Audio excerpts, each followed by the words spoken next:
हालत हो गई है बेचारे की। बड़ा हीरो बनता था, बोलता था कि मुझसे अच्छी मिल जाएगी इसको, और अब देखो ये तो इससे फल बिकवा रही है।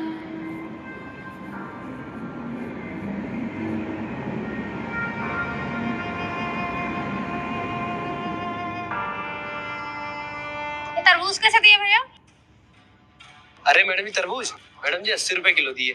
बहुत महंगा है, हर जगह तो 60 रुपए किलो मिलता है। नहीं नहीं मैडम जी, 60 रुपए किलो कहाँ मिलते हैं, 80 रुपए किलो ही है तरबूज मैडम जी। आप कहीं भी पता कर लीजिए।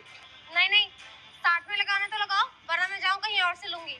अरे नहीं मैडम जी, 60 रुपए में कहाँ आएगा, इतने में तो मंडी से भी नहीं आता है मैडम जी। 80 रुपए किलो ही मिल पाएगा ये, आप कहीं भी पता कर लो मैडम जी। अगर लेना हो तो मैं आपके लिए तौल दूं। ठीक है, रहने दो, चलती हूँ मैं। मैडम जी, अगर आप ले लेती तरबूज तो मेरी माँ का इलाज हो जाता। क्या? हाँ मैडम जी, मेरी माँ को कैंसर की बीमारी है, जिसकी वजह से मैं दिन भर काम करता हूँ और शाम को उनके इलाज के लिए पैसे इकट्ठे करता हूँ।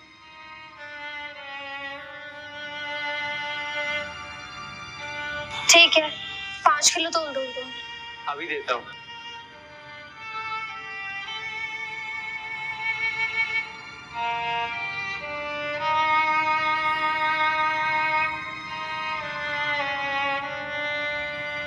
ये लो।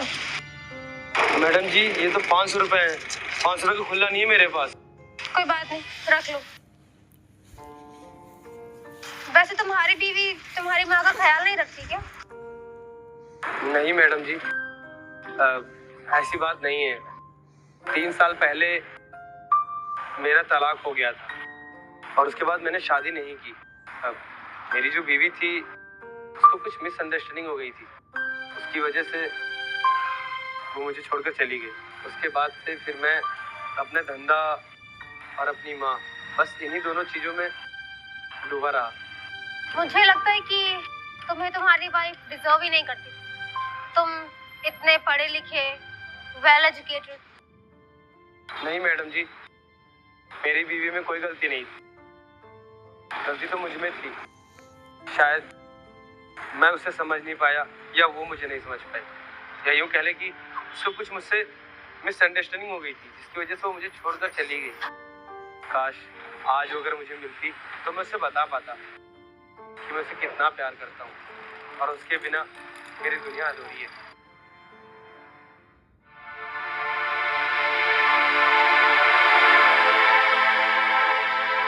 अक्की? ज्योति तुम? हाँ अक्की, तुम्हारी इतनी बुरी हालत कैसे हुई? ज्योति वो तुम्हारे जाने के बाद माँ को कैंसर हो गया और फिर मैं टूट गया। फिर उनका इलाज, उनका ध्यान, अस्पताल, इन्हीं सब चीजों के चक्कर लगते रहे और इस हालत पे आकर खड़ा हो गया, मुझे पता ही नहीं चला ज्योति। अच्छा,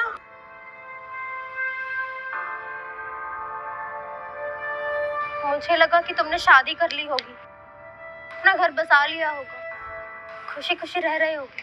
तुम्हारे जाने के बाद मैंने तुम्हें बहुत मिस किया और देखो तुम्हारे जाने के बाद मेरी किस्मत भी खराब हो गई। मेरी माँ बीमार रहने लगी और मेरे धंधे में दिन ब दिन घाटा लगने लगा और मैं अपने माँ का ख्याल ढंग से नहीं रख पाता हूँ। ज्योति सच कहूँ तो पूरे दिन भर काम करने के बाद भी माँ के इलाज के लिए पूरे पैसे नहीं जुटा पाता हूँ। अक्की, शायद इन सब में मेरी भी गलती थी। मैं भी बहक गई थी अपने घर वालों की बातों में, तुम्हारा जरा सा भी ख्याल नहीं रखा। I'm sorry अक्की, मुझे माफ कर दो। अरे नहीं नहीं ज्योति, प्लीज तुम हाथ मत जोड़ो, गलती तो इंसान से ही होती है ना। अक्की, क्या तुम मुझसे अभी भी प्यार करते हो? हाँ ज्योति, प्यार कभी खत्म होता है क्या? प्यार तो आसमान की तरह होता है, अगर वो खत्म हो जाए तो फिर वो प्यार नहीं कुछ और था। और मैं तुमसे सच में बहुत प्यार करता हूँ ज्योति। अक्की, क्या हम दोनों फिर से एक साथ रह सकते हैं? हाँ ज्योति, क्यों नहीं? अगर हम दोनों को अपनी गलती का एहसास है तो हम क्यों नहीं साथ में रह सकते? फिर से हमारे घर में खुशियाँ आएंगी और हम बहुत खुश रहेंगे साथ में।